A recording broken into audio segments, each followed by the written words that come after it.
بسم الله الرحمن الرحيم. ياسين والقرآن الحكيم إنك لمن المرسلين على صراط مستقيم تنزيل العزيز الرحيم لتنذر قوما ما أنذر آباؤهم فهم غافلون لقد حق القول على أكثرهم فهم لا يؤمنون إنا جعلنا في أعناقهم أغلالا فهي إلى الأذقان فهم مقمحون وجعلنا من بين أيديهم سدا ومن خلفهم سدا فأغشيناهم فهم لا يبصرون وسواء عليهم أأنذرتهم أم لم تنذرهم لا يؤمنون إنما تنذر من اتبع الذكر وخشي الرحمن بالغيب فبشره بمغفرة وأجر كريم إنا نحن نحيي الموتى ونكتب ما قدموا وآثارهم وكل شيء أحصيناه في إمام مبين واضرب لهم مثلا أصحاب القرية إذ جاءها المرسلون إذ أرسلنا إليهم 2 فكذبوهما فعززنا بثالث فقالوا إنا إليكم مرسلون قالوا ما أنتم إلا بشر مثلنا وما أنزل الرحمن من شيء إن أنتم إلا تكذبون قالوا ربنا يعلم إنا إليكم لمرسلون وما علينا إلا البلاغ المبين قالوا إنا تطيرنا بكم لئن لم تنتهوا لنرجمنكم وليمسنكم منا عذاب أليم قالوا طائركم معكم أئن ذكرتم بل أنتم قوم مسرفون وجاء من أقصى المدينة رجل يسعى قال يا قوم اتبعوا المرسلين اتبعوا من لا يسألكم أجرا وهم مهتدون وما لي لا أعبد الذي فطرني وإليه ترجعون أأتخذ من دونه آلهة إن يردني الرحمن بضر لا تغن عني شفاعتهم شيئا ولا ينقذون إني إذا لفي ضلال مبين إني آمنت بربكم فاسمعون قيل ادخل الجنة قال يا ليت قومي يعلمون بما غفر لي ربي وجعلني من المكرمين وما أنزلنا على قومه من بعده من جند من السماء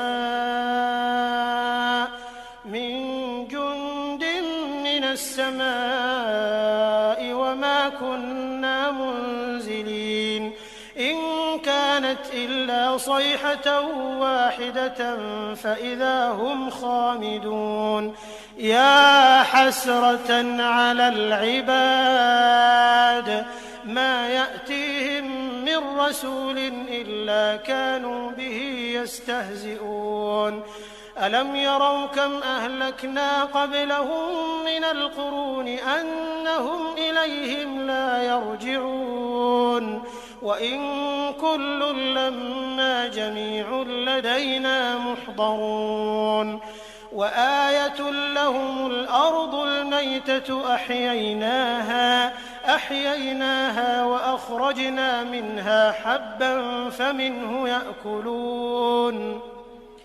وجعلنا فيها جنات من نخيل وأعناب وفجرنا فيها من العيون ليأكلوا من ثمره وما عملته أيديهم أفلا يشكرون سبحان الذي خلق الأزواج كلها مما تنبت الأرض ومن أنفسهم ومما لا يعلمون وآية لهم الليل نسلخ منه النهار فإذا هم مظلمون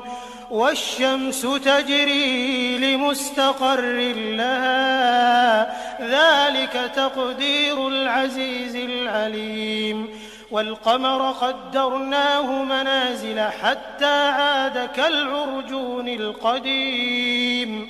لا الشمس ينبغي لها أن تدرك القمر ولا الليل سابق النهار وكل في فلك يسبحون وآية لهم أنا حملنا ذريتهم في الفلك المشحون وخلقنا لهم من مثله ما يركبون وإن نشأ نغرقهم فلا صريخ لهم ولا هم ينقذون إلا رحمة منا ومتاعا إلى حين وإذا قيل لهم اتقوا ما بين أيديكم وما خلفكم لعلكم ترحمون وما تأتيهم من آية من آيات ربهم إلا كانوا عنها معرضين وإذا قيل لهم أنفقوا مما رزقكم الله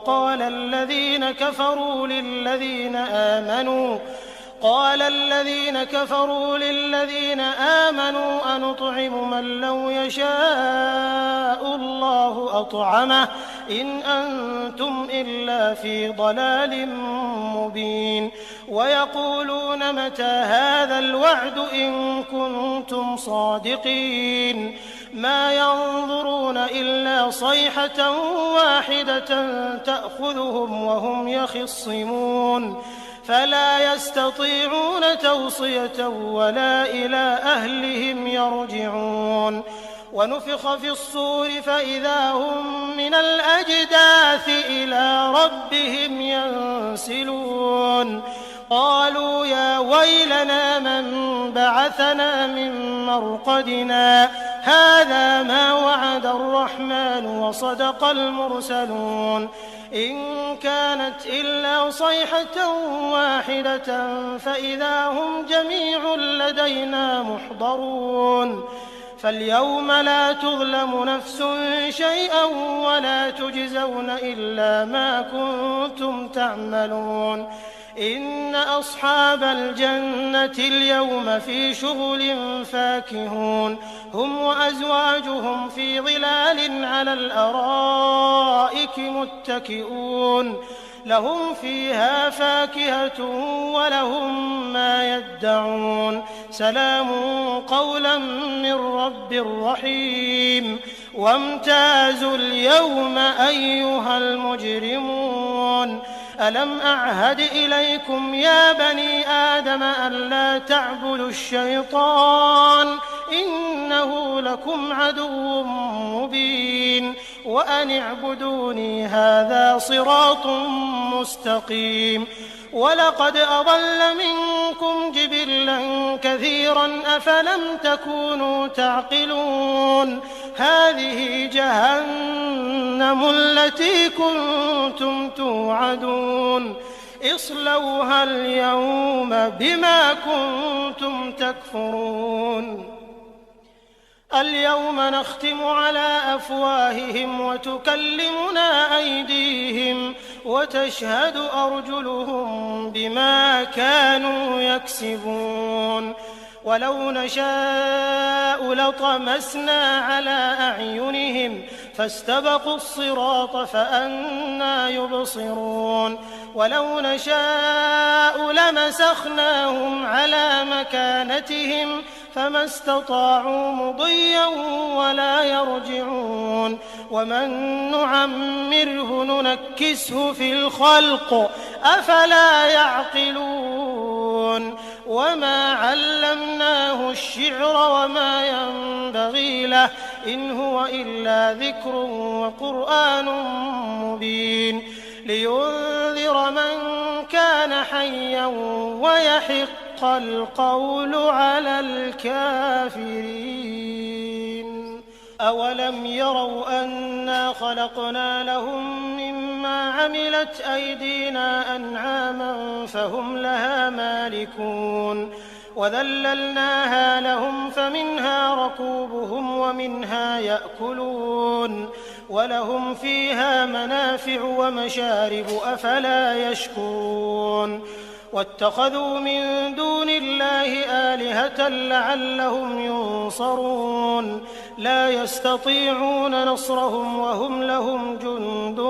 محضرون فلا يحزنك قولهم إنا نعلم ما يسرون وما يعلنون أولم ير الإنسان أنا خلقناه من نطفة فإذا هو خصيم مبين وضرب لنا مثلا ونسي خلقه قال من يحيي العظام وهي رميم قل يحييها الذي أنشأها أول مرة وهو بكل خلق عليم الذي جعل لكم من الشجر الأخضر نارا فإذا أنتم منه توقدون أوليس الذي خلق السماوات والأرض بقادر على أن يخلق مثلهم بلى وهو الخلاق العليم إنما أمره إذا أراد شيئا أن يقول له كن فيكون فسبحان الذي بيده ملكوت كل شيء وإليه ترجعون بسم الله الرحمن الرحيم الرحمن علم القرآن خلق الإنسان علمه البيان الشمس والقمر بحسبان والنجم والشجر يسجدان والسماء رفعها ووضع الميزان ألا تطغوا في الميزان وأقيموا الوزن بالقسط ولا تخسروا الميزان والأرض وضعها للأنام فيها فاكهة والنخل ذات الأكمام والحب ذو العصف والريحان فبأي آلاء ربكما تكذبان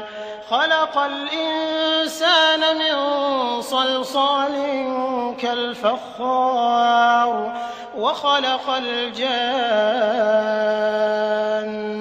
من مارج من نار فبأي آلاء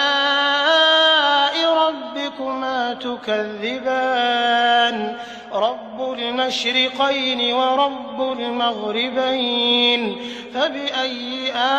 آلاء ربكما تكذبان مرج البحرين يلتقيان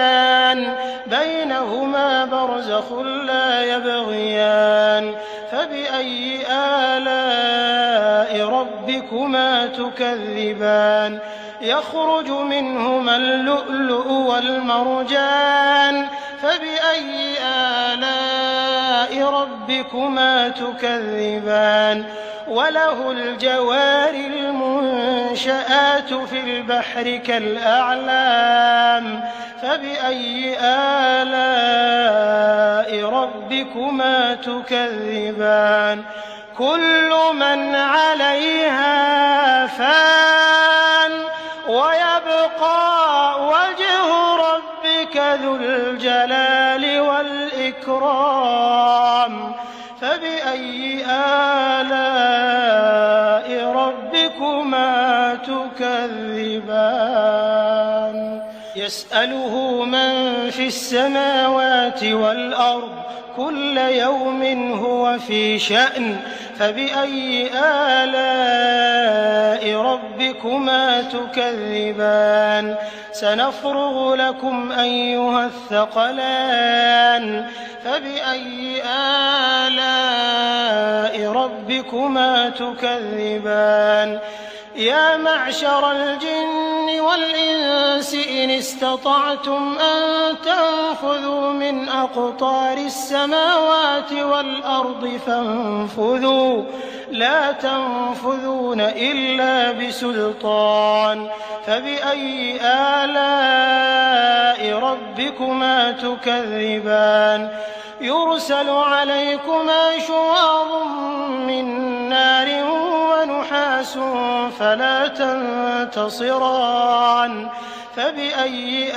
آلاء ربكما تكذبان فإذا انشقت السماء فكانت وردة كالدهان فبأي آلاء ربكما تكذبان فيومئذ لا يسأل عن ذنبه إنس ولا جان فبأي آلاء ربكما تكذبان يعرف المجرمون بسيماهم فيؤخذ بالنواصي والأقدام فبأي آلاء ربكما تكذبان هذه جهنم التي يكذب بها المجرمون يطوفون بينها وبين حميم آن فبأي آلاء ربكما تكذبان ولمن خاف مقام ربه جنتان فبأي آلاء ربكما تكذبان ذواتا أفنان فبأي آلاء ربكما تكذبان فيهما عينان تجريان فبأي آلاء ربكما تكذبان فيهما من كل فاكهة زوجان فبأي آلاء ربكما تكذبان متكئين على فرش بطائنها من استبرق وجنى الجنتين دان فبأي آلاء ربكما تكذبان فيهن قاصرات الطرف لم يطمثهن إنس قبلهم ولا جان فبأي آلاء ربكما تكذبان كأنهن الياقوت والمرجان فبأي آلاء ربكما تكذبان هل جزاء الإحسان إلا الإحسان فبأي آلاء ربكما تكذبان ومن دونهما جنتان فبأي آلاء ربكما تكذبان مدهامتان فبأي آلاء ربكما تكذبان فيهما عينان نضاختان فبأي آلاء ربكما ربكما تكذبان فيهما فاكهة ونخل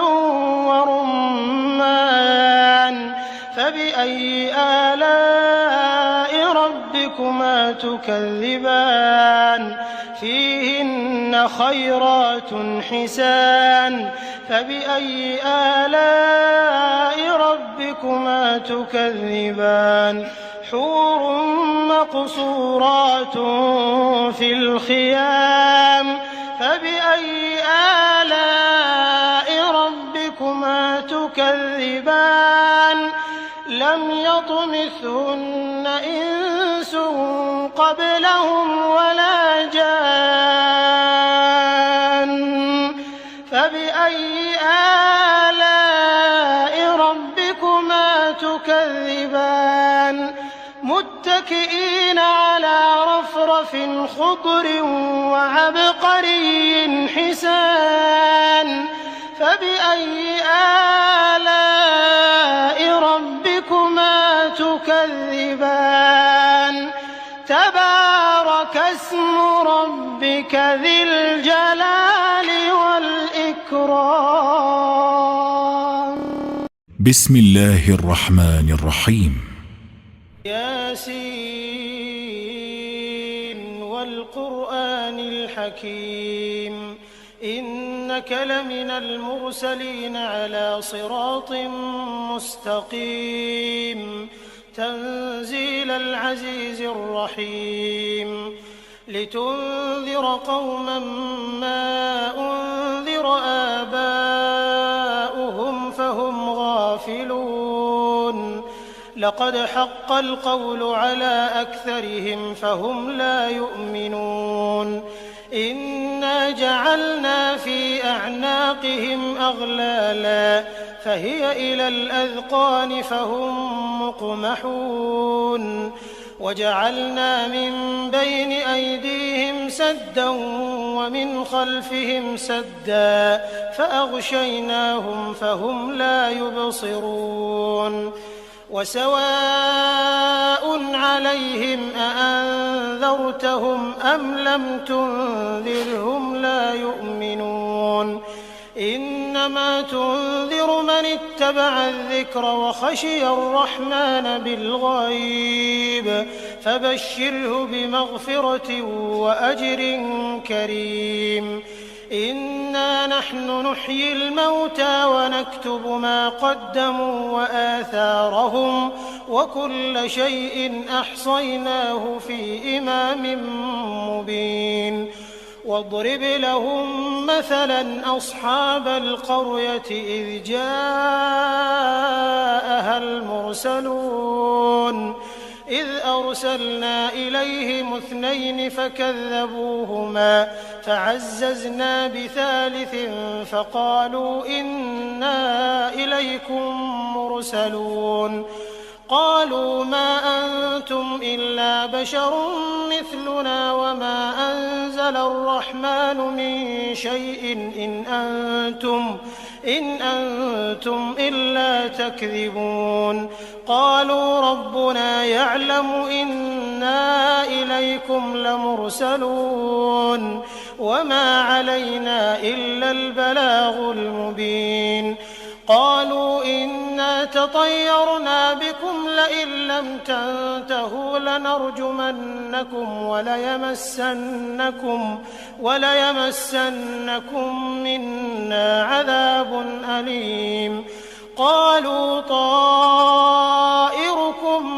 معكم أئن ذكرتم بل أنتم قوم مسرفون وجاء من أقصى المدينة رجل يسعى قال يا قوم اتبعوا المرسلين اتبعوا من لا يسألكم أجرا وهم مهتدون وما لي لا أعبد الذي فطرني وإليه ترجعون أأتخذ من دونه آلهة إن يردني الرحمن بضر لا تغن عني شفاعتهم شيئا ولا ينقذون إني إذا لفي ضلال مبين إني آمنت بربكم فاسمعون قيل ادخل الجنة قال يا ليت قومي يعلمون بما غفر لي ربي وجعلني من المكرمين وما أنزلنا على قومه من بعده من جند من السماء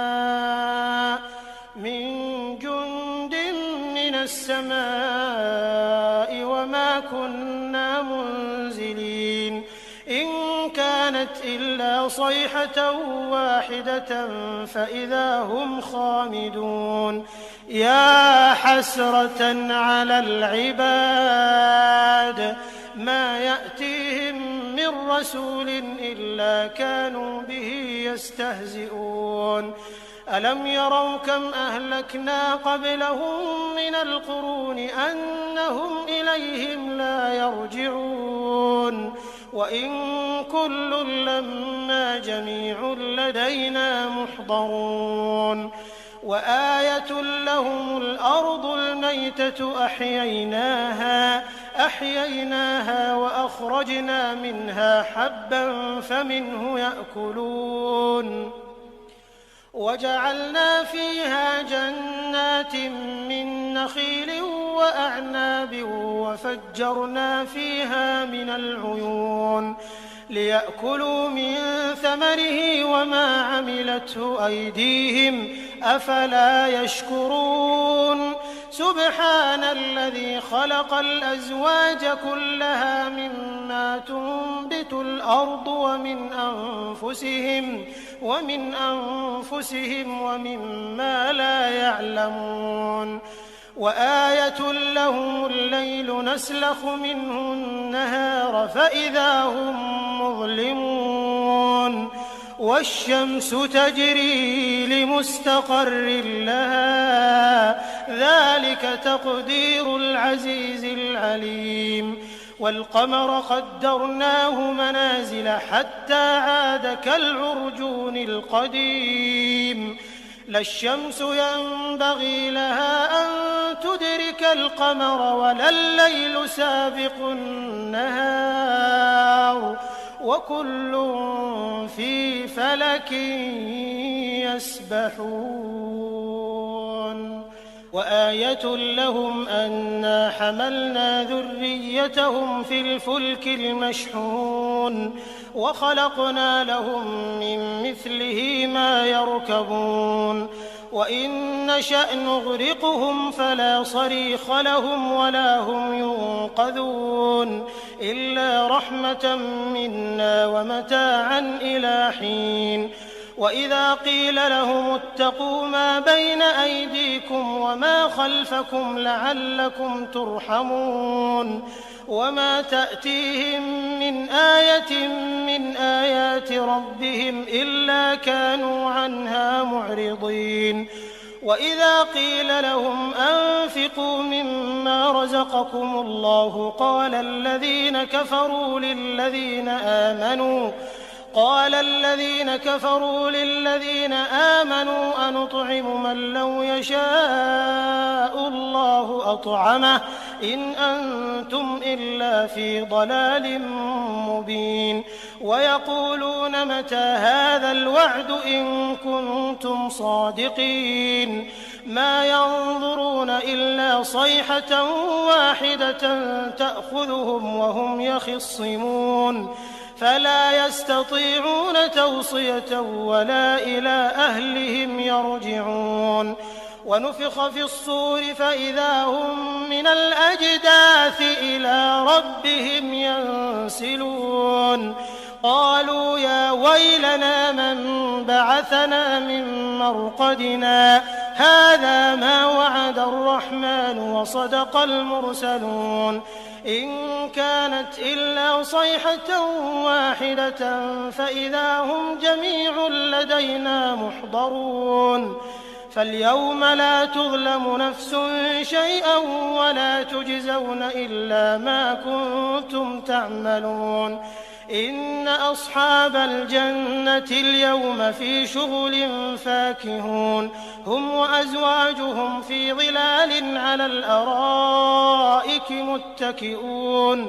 لهم فيها فاكهة ولهم ما يدعون سلام